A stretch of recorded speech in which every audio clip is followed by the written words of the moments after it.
Turkey's ruling Justice and Development Party secures a majority in elections as Prime Minister Davutoglu describes it as a win for democracy.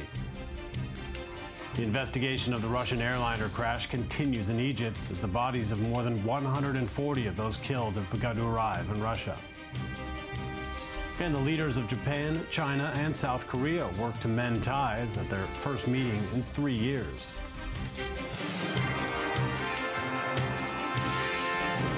Hello and welcome to I-24 News. I'm David Matlin here in the Jaffa Port of Israel.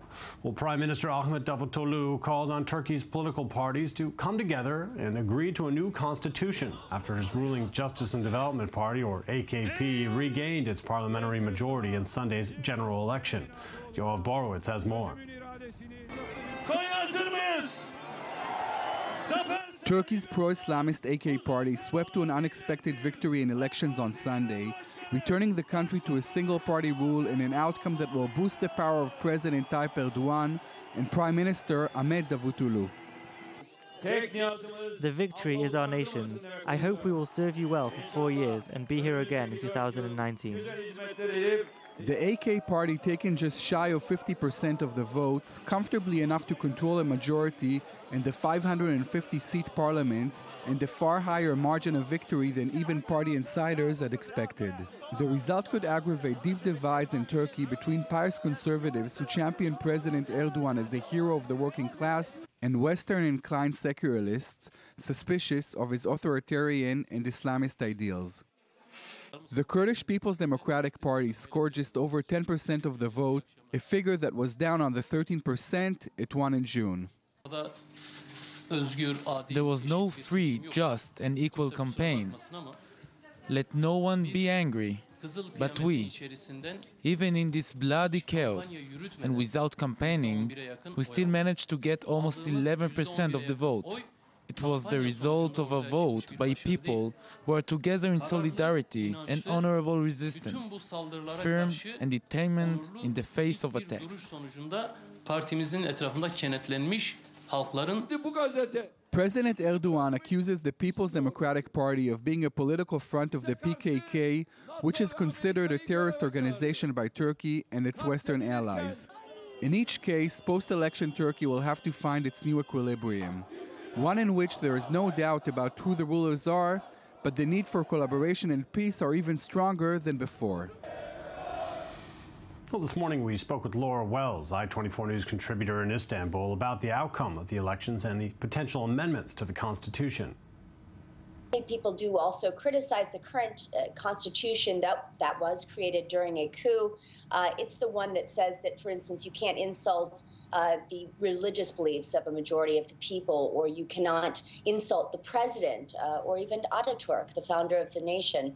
And that's what's being currently used by a lot of prosecutors now to get people to court, and sometimes even with jail sentences for insulting President Erdogan. But he himself does press these lawsuits and has his own lawyers that do the same. The fact that HDP did meet that 10% threshold was very positive for the future of that party and also for Kurds in general. And I think that the Kurds I'm hearing from are at least glad that that did happen. When it comes to PKK, I don't think that that's going to, the strife can continue exactly as it has. But where it will go exactly in the near future, I'm not sure. If you were to look at what happened with HDP, first time it ever ran as a party, it got 13%, this time 11%. They didn't campaign because of the attacks on mainly Kurdish groups by ISIS. Now to other news, according to initial reports by local authorities, 2 Palestinians attempted to stab IDF soldiers at a checkpoint in the northern West Bank this last hour, or earlier this morning.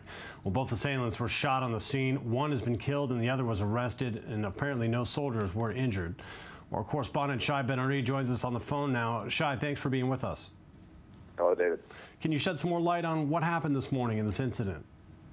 Yes, we're talking about an incident near the Jalna crossing, which is close to the city of Jenin in the northern West Bank. The crossing leads out of the West Bank into Israel, and we're talking about an incident that occurred at a gas station near there.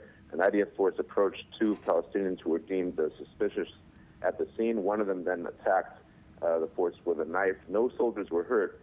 Both of the Palestinians were, one of them was shot dead and the other was arrested at the scene. This is the third incident at this crossing in the past 2 weeks. So certainly a flashpoint area there. Our correspondent, thank you very much, Shai Ben-Ari, for being with us.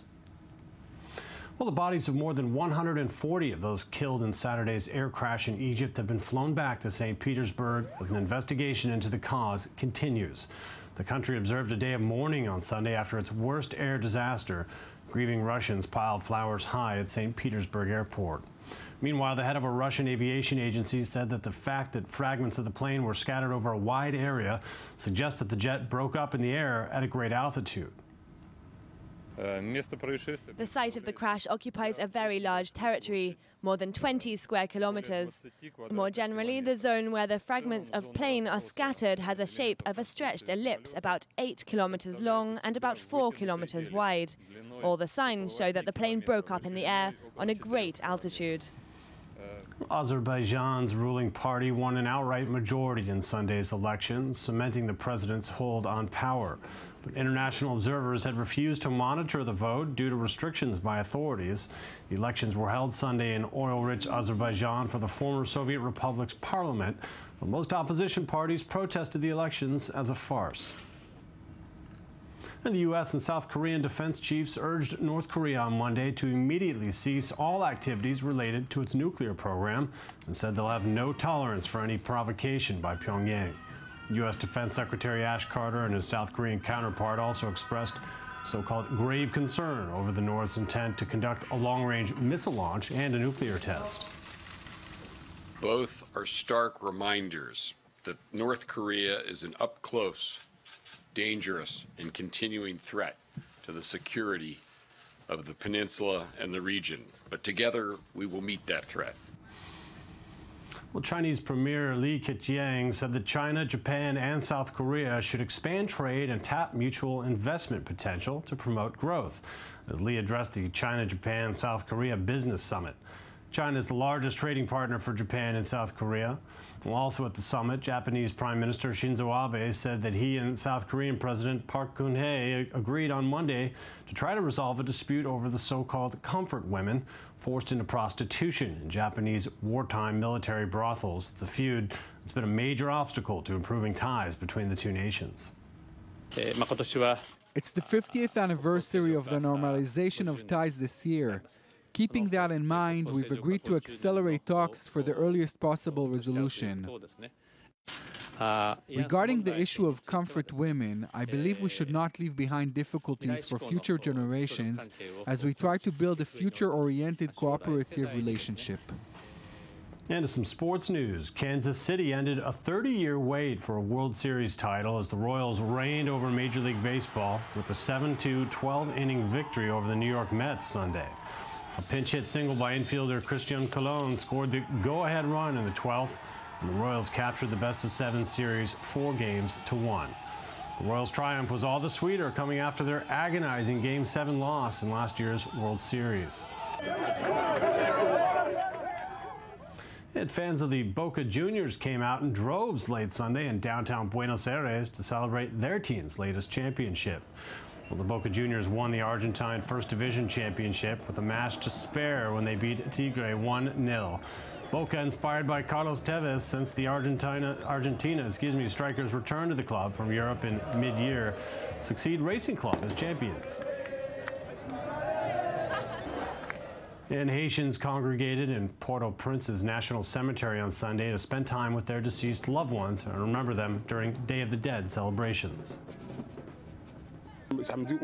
A people that ignores its culture is a people that has to face a lot of problems that will emerge as a result. And so I invite all of those who believe in their country's culture to come out and honor this day. As you know, there are so few left that are very important to us. So this is a special moment to come and share in. You can pour a little bit of coffee for them, for the dead, talk to them since. This is a custom that we grew up with and saw our grandparents doing it, and that's why we shouldn't ignore it. Well, that wraps up our coverage of the headlines this hour at I-24 News. I'm David Matlin in the Jaffa Port of Israel. Thanks for joining us.